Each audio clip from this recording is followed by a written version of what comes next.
Assalamualaikum warahmatullahi wabarakatuh. Hai, selamat datang di pembelajaran sosiologi. Pada pembelajaran kali ini, saya akan membahas tentang mobilitas sosial. Mobilitas sosial berasal dari kata Latin mobilis yang artinya mudah dipindahkan atau banyak bergerak dari tempat yang satu ke tempat yang lain. Mobilitas sosial atau social mobility merupakan gerak perpindahan seseorang atau sekelompok orang dari status sosial satu menuju status sosial yang lain. Ada 3 ciri pokok dalam mobilitas sosial, yaitu terjadi perubahan kelas sosial, dialami individu atau kelompok, dan memiliki dampak sosial. Mobilitas sosial sangat berkaitan erat dengan stratifikasi sosial. Mengapa? Karena pada stratifikasi sosial terdapat pengelompokan masyarakat berdasarkan kelas-kelas sosial. Pada sistem stratifikasi terbuka, seseorang bisa berpindah dari kelas bawah ke kelas atas dan sebaliknya. Nah, perpindahan status sosial ini yang disebut dengan mobilitas sosial. Sifat mobilitas sosial ada 2. Yang pertama, sifat sosial terbuka dan sifat sosial tertutup. Sifat sosial terbuka yaitu mobilitas sosial yang memungkinkan seseorang untuk mencapai kedudukan sosial tertentu dalam masyarakat. Hal ini tergantung pada usaha dan kemampuan individu yang bersangkutan. Contoh, seorang karyawan diangkat menjadi seorang direktur perusahaan. Hal ini berarti karyawan tersebut memiliki kemampuan yang bagus, sehingga ia menjadi seorang direktur perusahaan. Contoh lain, seorang guru yang diangkat menjadi seorang kepala sekolah. Yang kedua, ada sifat sosial tertutup. Mobilitas sosial ini hanya memungkinkan seseorang untuk mencapai kedudukan sosial tertentu yang masih dalam lingkungan stratifikasi sosialnya. Contohnya, lingkungan masyarakat yang menerapkan sistem kasta. Pada sistem kasta, contohnya, seorang sudra yang semula berprofesi sebagai petani beralih menjadi seorang pedagang. Berdasarkan bentuk-bentuk mobilitas sosial terbagi menjadi 3, yaitu mobilitas sosial horizontal, mobilitas sosial vertikal, dan mobilitas sosial lateral atau geografis. Mobilitas sosial horizontal yaitu perpindahan status individu dari kelompok sosial satu menuju kelompok sosial lain yang masih sederajat. Kemudian ada mobilitas sosial vertikal. Nah, ini kebalikan dari mobilitas sosial horizontal, di mana pada mobilitas sosial vertikal ini terjadi perpindahan status individu dari satu kedudukan sosial menuju kedudukan lain yang tidak sederajat. Bentuk mobilitas sosial vertikal dibagi menjadi 2, yaitu mobilitas sosial vertikal naik atau social climbing, yaitu perpindahan status individu dari kedudukan rendah menuju kedudukan yang lebih tinggi. Misalnya, tadinya ada seseorang yang bekerja menjadi pemulung. Nah, tapi karena usaha kerja kerasnya, akhirnya ia bisa menjadi pengusaha. Nah, yang kedua, ada mobilitas vertikal turun atau social sinking, yaitu perpindahan status individu dari kedudukan tinggi menuju kedudukan yang lebih rendah. Contoh, tadinya ada seseorang yang menjadi bos dalam suatu perusahaan. Nah, karena perusahaannya bangkrut, akhirnya ia kini hanya menjadi penjual bubur keliling. Nah, yang terakhir ada mobilitas sosial lateral atau geografis, yaitu perpindahan status individu atau kelompok dari daerah satu ke daerah lain, tetapi tidak mengubah status sosial orang tersebut. Contoh, misalnya Ani, tadinya ia tinggal di Bandung dan sekolah di Bandung, namun karena pekerjaan orang tuanya, akhirnya Ani dan keluarganya pindah ke Jakarta. Nah, di sana Ani tinggal dan sekolah di Jakarta. Nah, berarti ini ada perpindahan daerah satu ke daerah lain. Contoh lainnya yaitu ketika mudik, lebaran. Nah, ini banyak masyarakat yang tinggal di perkotaan, kemudian mereka mudik ke kampung halamannya. Saya yang tadinya kerja di Jakarta, terus akhirnya mereka ada yang balik ke Tegal, ke Lampung, Sukabumi, Bandung, Aceh, dan lainnya. Berikut contoh dan gambar dari mobilitas sosial horizontal. Bisa dilihat gambar pada slide ini, misalnya ada seseorang yang ia hanya bekerja sebagai penjual bakso di pinggir jalan. Kemudian ia beralih pekerjaan menjadi kuli bangunan. Nah, hal ini bisa dikatakan mobilitas sosial horizontal. Kenapa? Karena tidak ada perubahan yang signifikan terhadap orang tersebut. Jadi, perpindahan status orang tersebut hanya sederajat. Nah, tidak ada perubahan yang signifikan.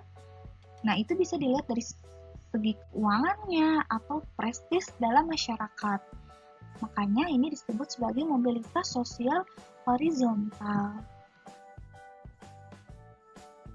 Selanjutnya, contoh dari mobilitas vertikal naik atau social climbing.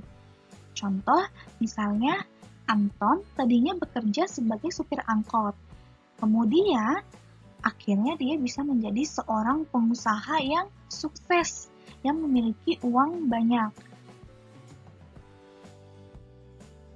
Selain mobilitas vertikal naik, nah di sini ada contoh dari mobilitas vertikal turun atau social sinking. Contoh, Anto adalah seorang polisi. Tapi karena ia terkena suatu kasus di tempat kerjanya, akhirnya ia dipecat dan kini ia berjualan pentol di pinggir jalan. Selanjutnya, ini adalah contoh dari mobilitas lateral, di mana banyak individu-individu yang mereka berpindah dari suatu kota ke kota yang lainnya, atau dari desa ke desa lainnya, atau dari negara tempat kerjanya ke negara asalnya.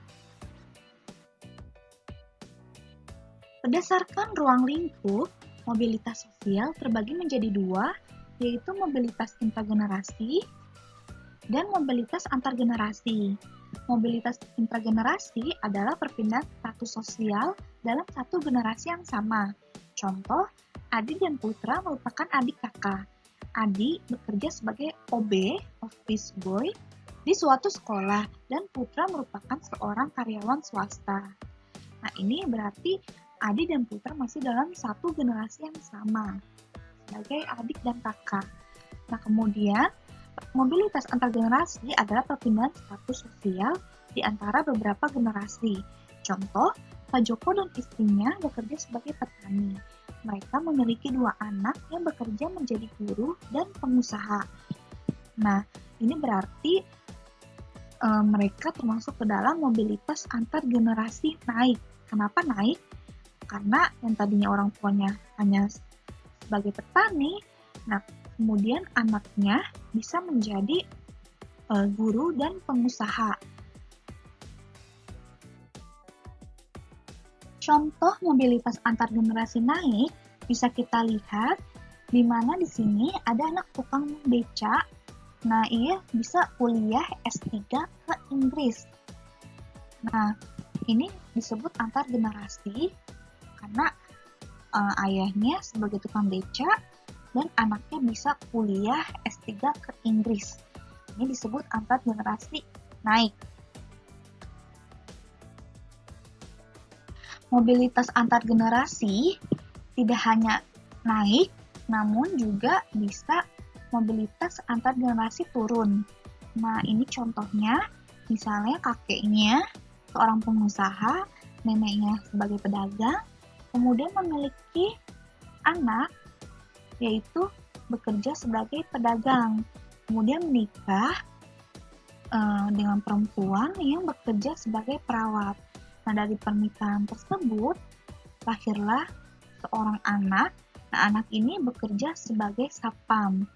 Nah, ini bisa disebut sebagai mobilitas antar generasi karena terjadi perpindahan status pada generasi 2 atau lebih.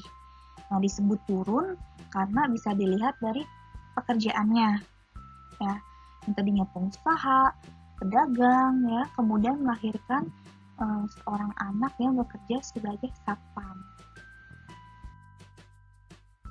Faktor mobilitas sosial ada faktor pendorong dan faktor penghambat. Faktor pendorong yang pertama ada faktor individu. Faktor ini berkaitan dengan kualitas dan kapabilitas seseorang.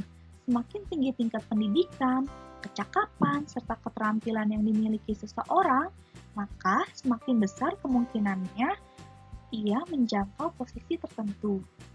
Kemudian ada faktor pendidikan. Faktor pendidikan mempermudah individu melakukan mobilitas sosial vertikal naik. Sebagai contoh, lulusan sarjana sosiologi bekerja sebagai dosen di universitas. Oleh karena itu, pendidikan dapat mendorong terjadinya mobilitas vertikal naik. Kemudian ada faktor ekonomi. Faktor ekonomi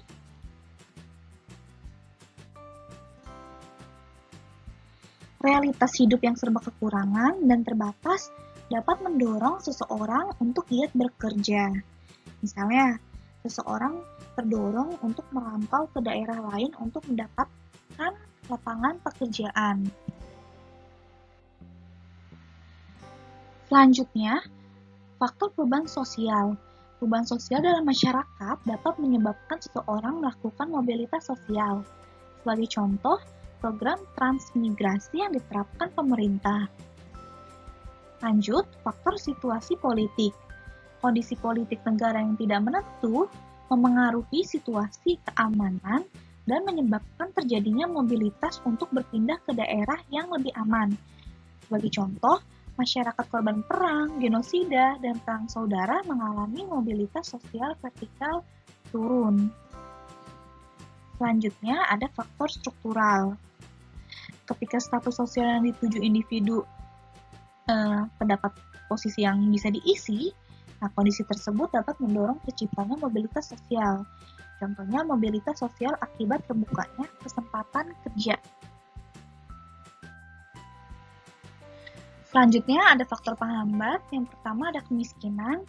Kemiskinan membatasi individu melakukan mobilitas sosial untuk mencapai prestis atau kedudukan tertentu karena keterbatasan pendapatan ekonomi. Kedua, adanya perbedaan kepentingan.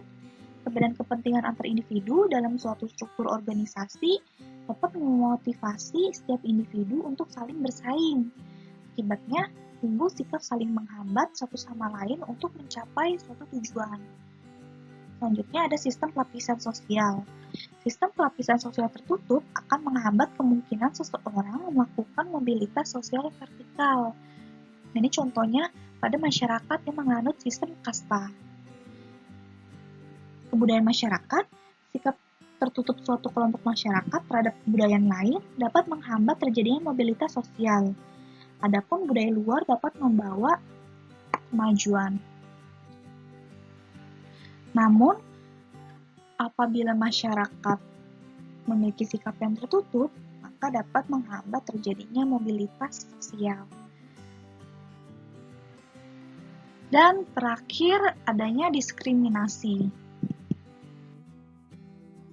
Saluran mobilitas sosial, ada angkatan bersenjata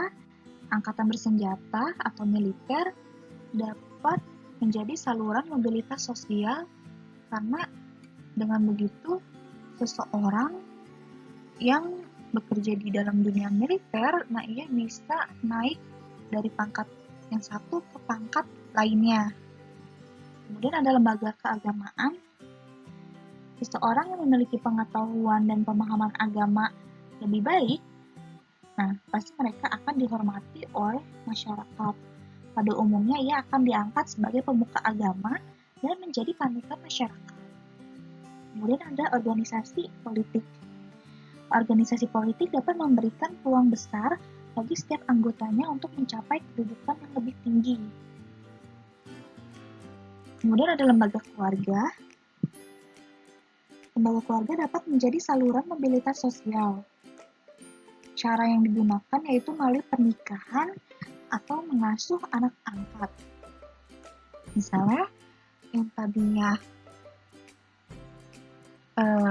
Puput hanya sebagai anak supir angkot, kemudian ia menikah dengan anak direktur sama. Nah, itu akan membuat strata sosial Puput menjadi naik. Nah, jadi keluarga bisa menjadi saluran mobilitas sosial. Lanjut, ada organisasi ekonomi. Organisasi ekonomi memegang peranan penting sebagai saluran mobilitas sosial vertikal. Selain itu, faktor ekonomi sering menjadi simbol status pada kehidupan seseorang. Dan terakhir ada lembaga pendidikan. Lembaga pendidikan dapat menjadi saluran mobilitas sosial. Semakin tinggi pendidikan seseorang, maka ia akan dihormati oleh masyarakat. Dan tentunya memungkinkan ia untuk memiliki pekerjaan yang bagus.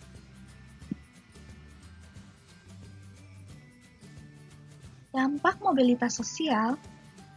Nah, mobilitas sosial memiliki dampak yang pertama mempercepat perubahan sosial. Mendorong seseorang untuk maju, timbul kecemasan dan ketegangan, menimbulkan pertentangan atau konflik, dan terakhir dapat mengurangi solidaritas antar anggota kelompok. Demikian penjelasan tentang materi mobilitas sosial. Semoga apa yang disampaikan dapat bermanfaat ya. Demikianlah. Assalamualaikum warahmatullahi wabarakatuh.